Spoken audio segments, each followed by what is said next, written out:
Over 4 years ago, amongst the hype for Kingdom Hearts 3's release, Square Enix was busy making sure new fans who would enter the series over the coming years would have easy access to all the older titles. We had just years previously received Kingdom Hearts 1.5 and 2.5, and finally giving Western audiences a chance to experience the exclusive content, bosses, abilities, and more that will be released in the final mix versions that were previously Japan exclusive. These titles notably left out Kingdom Hearts Dream Drop Distance, a game exclusive to the Nintendo 3DS. Discussions were high about if they'd remaster this title as well, but by itself with nothing to pair with it, maybe they'd bundle it with something related to the Japanese exclusive Kingdom Hearts key browser. When we heard of the announcement of a new Kingdom Hearts collection, we weren't too surprised, as Dream Drop was a vital piece of story content leading up to Kingdom Hearts 3, so it was inevitable they'd re-release it. However, not many expected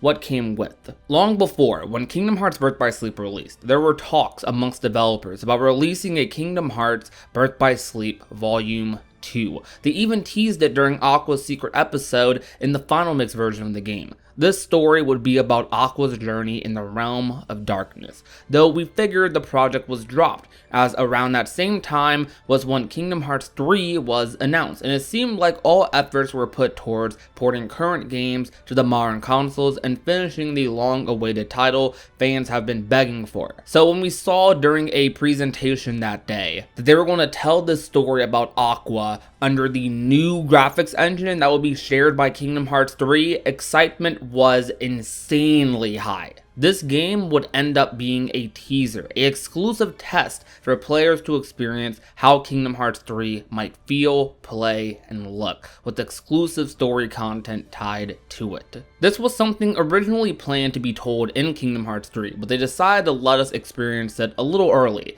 This collection main bulk of content would be Dream Drop Distance, a game a lot of us had already played but revamped for the PS4, however with minimal new content or features. So the main excitement for this collection, funny enough, was a 1-hour movie about Kingdom Hearts Key and a 2 to 3 hour story about Aqua from Birth by Sleep. People attached a lot of their excitement for Kingdom Hearts 3 onto this small package. We've been wanting Kingdom Hearts 3 for so long at this point that even getting a taste of it was something substantial to tide over some fans. Fast forwarding to Kingdom Hearts 2.8's release, and there's lots of discussions to be had. Most people beat Kingdom Hearts 0.2 within hours of the collection coming out. Kingdom Hearts 0.2 would be offering tons of new features that even today we haven't seen in Kingdom Hearts titles. Things like customization or the objective system, giving you reason to replay the game and explore more post-game content. While the initial experience of the story is short-lived, the gameplay experience lasted a long time, and there was surprisingly a lot to do in these worlds trapped in the realm of darkness. There's peaks of destroyed and deformed buildings you can climb to grab chests and see meteor showers. There's small puzzles that'll complete secret objectives in the world.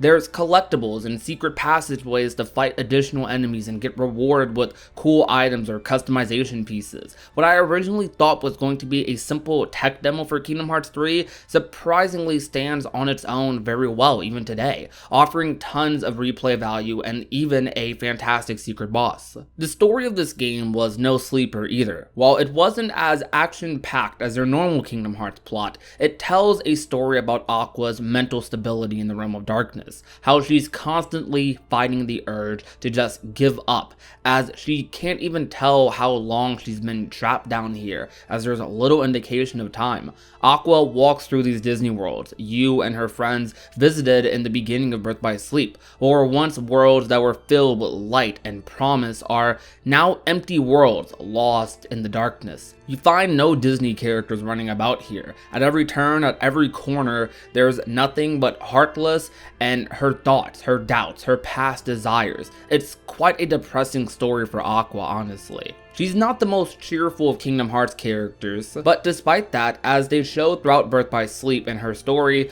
she had things she wanted to protect, values to keep, and when at one point she wasn't worried of losing anything, everything came crashing down at the end of the game.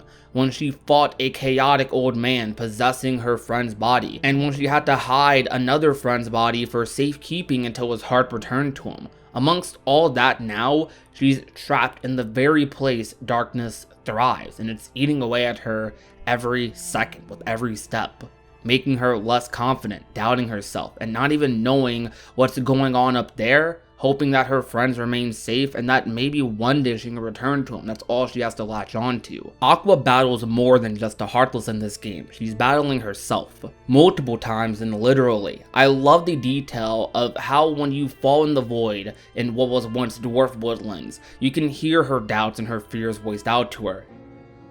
Are you really worthy of being a Keyblade Master? Yep. No one can save you, and no one wants to. It creates this eerie feeling that really captures what it must be like to be in the realm of darkness, to be trapped here. She's a capable Keyblade wielder, a Keyblade Master. That's why she's still holding on, but even for a Keyblade Master, things will get to you. She's still vulnerable, which they run by the show don't tell philosophy here, and I love it. During what was once Enchanted Dominion, she's so desperate to see her friends that she's chasing after figments of them. At the end of this world, she somehow manages to make contact with Terra, or maybe it's the other way around, and she finds out Terra made a big mistake, and that Xehanort took over him. This being one of the more epic scenes in the game, Xehanort interferes and tries to use Terra to get Aqua to tell him where Ventus is. Terra's theme is playing, and a lot is going on. Who are you? Really? You don't know? My name. Aqua, get back! Terra! I messed up. Xehanort is part of me. Now he's using me. So you'll tell him where you hid Ben. Silence! I won't give in. Aqua, you have to. Still you struggle! Terra! This is when you see Terra's internal struggle play out right in the darkness. During the sequence, after hearing all of this, Aqua gets grabbed by the powerful darkness emanating from Xehanort, and she blacks out. The next scene has Aqua floating into nothing as she drops her Wayfinder and is ready to become one with the darkness. After hearing about what happened, she's just ready to give up and doesn't have the motivation to fight anymore. This is when Mickey finds Aqua in the realm of darkness and returns to her Wayfinder, asking if she's okay, and Aqua's just shocked. Mickey returns the Wayfinder to her, but then a boss fight happens, so this scene was cut pretty short. Mickey being in this game was to explain why he was where he was in the ending of Kingdom Hearts 1, and why he was shirtless. Something that I love about this scene is that even how, after seeing Mickey, Aqua is just worried about Terra and Ventus even more than herself. Mickey definitely chooses the weirdest words to say here, but I like how Aqua talks about the darkness in this place and how it's getting to her, and Mickey is just like in response, "Oh, but you'll be okay." Like, what? She's been down here for 10 years and barely survived without you conveniently finding her, and that's all you have to say? "Oh, but you'll be okay." Come on, Mickey, you can do better than that. Aqua doesn't even show much of a reaction to this comment either, which is the perfect reaction. I mean, Mickey definitely just told her, like, the worst thing to tell her in this situation, but she just responds in a depressed tone, saying, "Right," which shows that she doesn't really believe that fully herself, and really does show how much the darkness has gone to her. The rest of the game is Mickey catching Aqua up on what's been happening in the Realm of Light, how long it's been, and she finds out that the two boys she met in Birth by Sleep are the same boys helping fight back the darkness now. When she hears this, she's very, shocked. After fighting the final boss, Mickey finds the Kingdom Key D to seal the door from the other side. During this, a younger Riku from Kingdom Hearts 1, oblivious to everything, doesn't notice that the giant Heartless approaching him is about to attack. And without him noticing it, Aqua just jumps in to protect him. Struggling to push the darkness back, Mickey loses his shirt, and Aqua stays trapped in the realm of darkness, since the darkness was so nice to shut the door behind them. Definitely a weird sequence of events, but it was pretty cool to see. What this all did for Aqua was it reignited her hope. Now that she knows what's at stake, she's fine with protecting the light from this side. She has a newfound motivation, and my favorite part about all this is that they go the extra mile to sync this up with one of the greatest cutscenes Kingdom Hearts has ever produced, the secret ending The Birth by Sleep.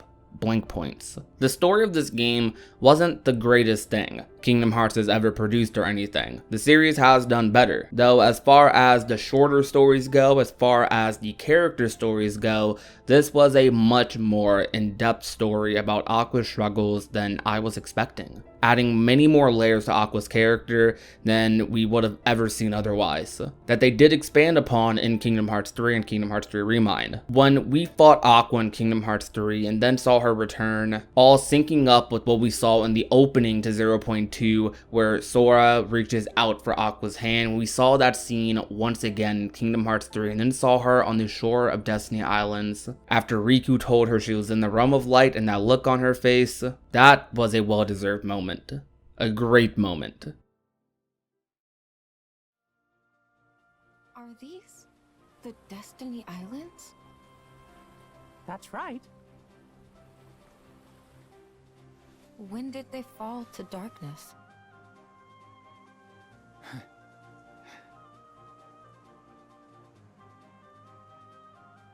You're in the realm of light.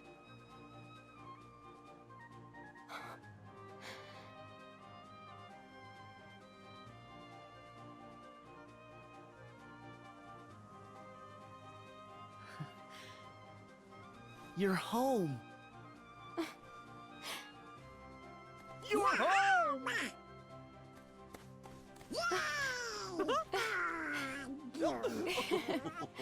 Welcome home.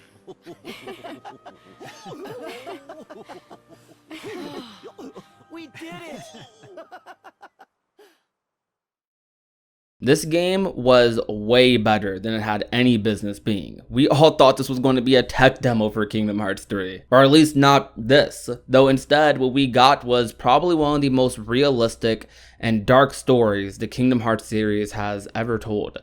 Even when all hope seems to be lost, all it takes is one spark to reignite that fire that is hope. This story showed how vulnerable our Keyblade wielders and even masters really are, and when you put them in the worst of situations. I absolutely love this game. I thank this game for offering me what it did and giving me the Aqua story I didn't even know I needed. I would love to receive more short story type games like this in the future from Square Enix if the situation calls for it. Maybe a story like this about a Xion or a Naminé or just a whoever. Though for now we have Phase 2 to look forward to, which is going to bring us all sorts of mysteries, all sorts of new projects, and I just can't wait.